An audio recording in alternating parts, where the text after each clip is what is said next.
You grew up on a farm 30, 40 miles outside of Sacramento.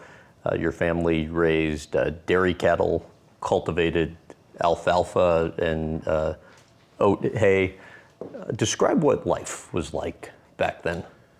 It was just not fun.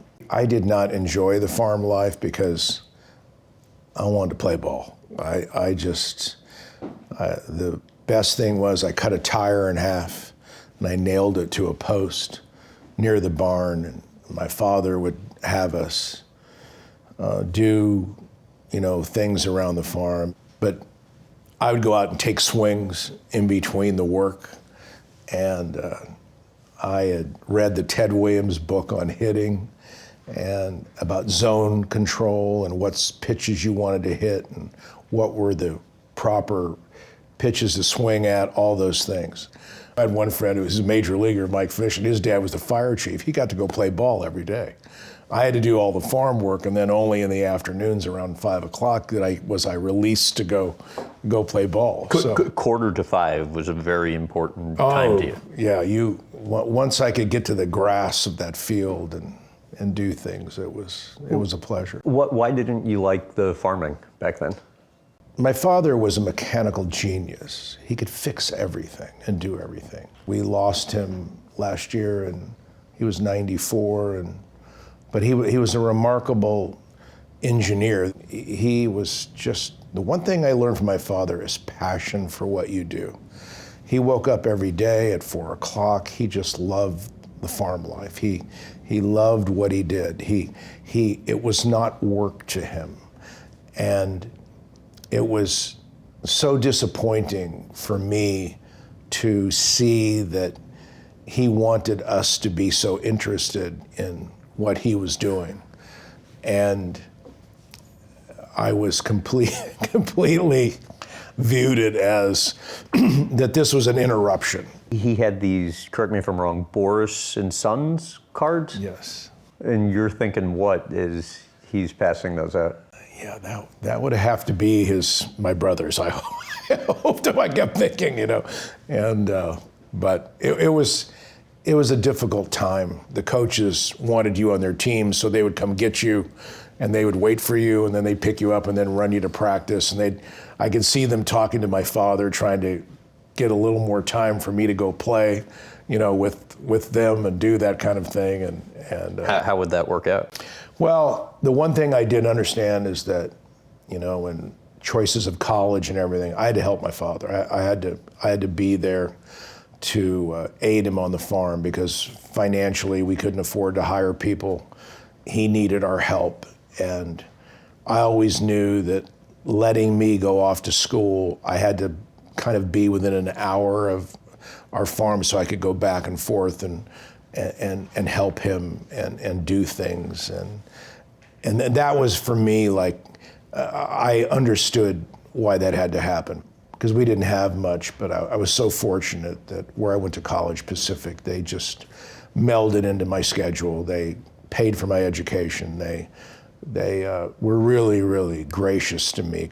They adjusted all of my laboratories and things like that to allow me to play ball and study medicine. How did you do on the mechanical engineering test, and why did that make your father think you were sabotaging the equipment? It was, back then you had to take, because we had the Vietnam War, and you had to take some entrance exams to colleges because for gradients to get into school because of the draft, the military draft.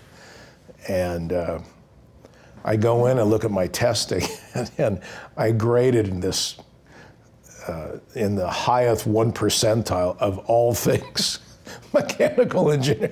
And I looked at it and I go ooh, I'm not sure I want my dad to know that because he's going to think that, because everything that could have gone wrong on the farm always went wrong with me. And so if you were supposed to turn something to the right, I'd always choose left first. So it was a shocking development to me, no doubt. And he said what? Or did? His response was, really? What do you think he taught you? Invest yourself in things you're passionate about. And once you are passionate about it, don't forget that this is not this is a daily measure. You have to be better the next day. You have to be rested, you have to be prepared. And the other thing about the farm, it's 7 days a week. It never lets up. And ironically, baseball's no different. What do you think your mom taught you? My mother was brilliant. She understood me better than most. She would always pull me aside and say, I'm going to tell you something, that you have a way of talking and speaking, but you're going to need to really think before you talk.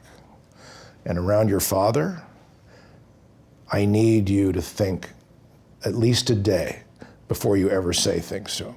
And frankly, you'll learn that you're probably not going to want to speak in most instances.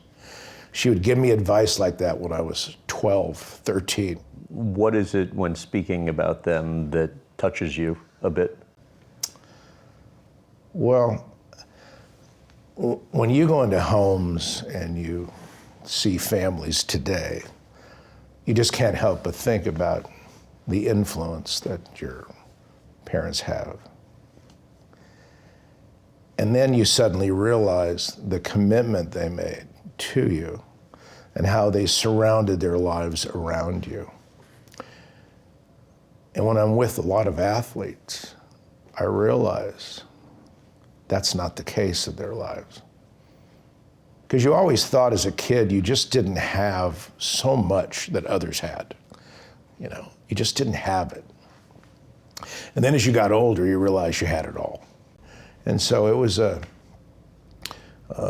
very rewarding life in the sense that you had an amazing amount of discipline placed upon you because of the farm life. You just didn't have a lot of free time.